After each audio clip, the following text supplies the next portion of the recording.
خواتین و حضرات، اب ایک اور مسئلہ اسی سے جو ریلیٹ کرتا ہے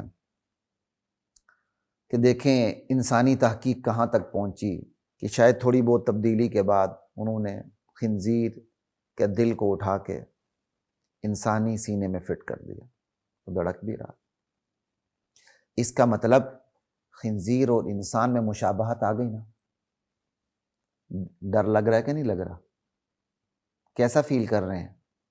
میں تو بہت کچھ فیل کر رہا ہوں، آپ کو بھی فیل کرنا چاہیے، آپ کو بھی احساس ہونا چاہیے۔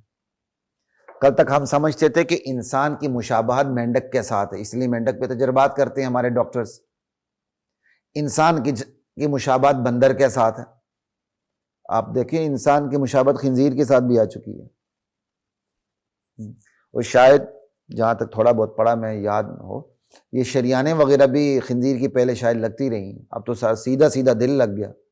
تو اسی سے اندازہ لگا لیں کہ خنزیر کے جسم کی بناوٹ انسانی جسم کے ساتھ کتنی مشابہت رکھتا ہے، کتنی مشابہت رکھتا ہے۔ وہ خنزیر جو جمہور علماء کے نزدیک زندہ ہو کے مردہ ہو نجس ہے، وہ انسان جو جمہور علماء کے نزدیک زندہ ہو کے مردہ ہو پاک ہی پاک ہے۔ ایک جانور جو ناپاک ہی ناپاک ہے زندہ اور مردہ ہو، اور ایک حیوان جو انسان ہے وہ پاک ہی پاک ہے زندہ ہو کے مردہ ہو، ان میں مشابہت کتنی زیادہ ہے۔ لا الہ الا اللہ۔ لیکن اس کمال کی مشابہت کے باوجود اور اس قدر مشابہت کے خنزیر کا دل انسان کو لگ جائے، اس کے باوجود خنزیر نجس العین ہے، ناپاک ہے، اور انسان اشرف المخلوقات ہے۔ اللہ اکبر۔ تو بیسک ریزن کیا ہے اشرف المخلوقات ہونے کی؟ یہ اللہ اپنی کبریائی دکھا رہا ہے، اللہ اپنی قدرت کا اظہار کر رہا ہے۔ وہ اللہ جس نے سور کے ساتھ انسان کو اتنی مشابہت دی کہ سور کا دل انسان کے اندر لگ گیا، اس اللہ نے انسان کو اتنا بالاتر کر دیا کہ اشرف المخلوقات قرار دے دیا اور زمین میں اپنا خلیفہ قرار دے دیا۔ وَإِذْ قَالَ رَبُّكَ لِلْمَلَائِكَةِ إِنِّي جَاعِلٌ فِي الْأَرْضِ خَلِيفَةً۔ اللہ اکبر۔ یقین کریں ڈر لگتا ہے کہ انسان اور خنزیر میں اس قدر مشابہت کے باوجود انسان پہ اللہ نے اتنا احسان کیا۔ لَقَدْ خَلَقْنَا الْإِنسَانَ فِي أَحْسَنِ تَقْوِيمٍ، بہترین پیرائے میں ہم نے انسان کو پیدا کیا، اور خنزیر کو اتنا کمتر کر دیا، نجس العین قرار دے دیا۔ اللہ اکبر۔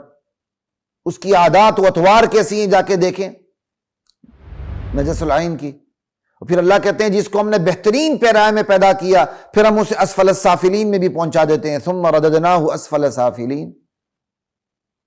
پھر اللہ یہ بھی کہتے ہیں لہم قلوب لا یفقہون بہا، یہ انسان ایسا ہے اس کو ہم نے دل دی ہیں، اس کو دل دیا لیکن دل سے سوچتا نہیں۔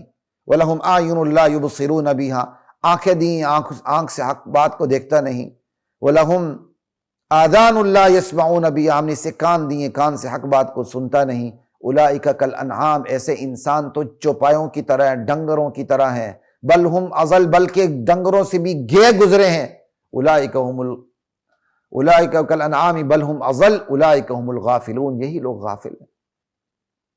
تو ان آیات سے پتہ چلا کہ اس قدر سور سے مشابہت کے باوجود اللہ تعالیٰ نے جو انسان کو اتنا بڑا مقام عطا کیا، اتنی بڑی برتری دے دی ہے، اس کی وجہ صرف اور صرف اسلام ہے، اللہ کی عبادت ہے، اللہ کے احکام کے سامنے سرنڈر ہونا ہے، سر تسلیم خم کرنا۔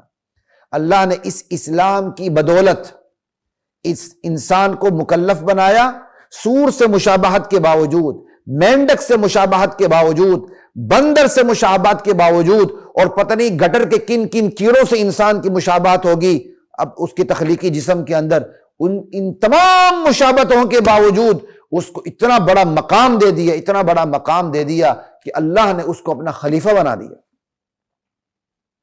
اب اگر اتنے بڑے مقام کی وجہ کو انسان سنبھال نہ سکے تو صاف بات ہے وہ مینڈک سے بھی بدتر ہے، وہ بندر سے بھی بدتر ہے، وہ گٹر کے کیڑے مکوڑوں سے بھی بدتر ہے۔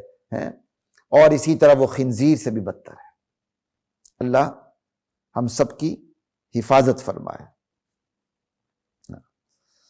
اسی کے ساتھ ہی خلیق الرحمن کو اجازت دیجیے۔ السلام علیکم ورحمۃ اللہ وبرکاتہ۔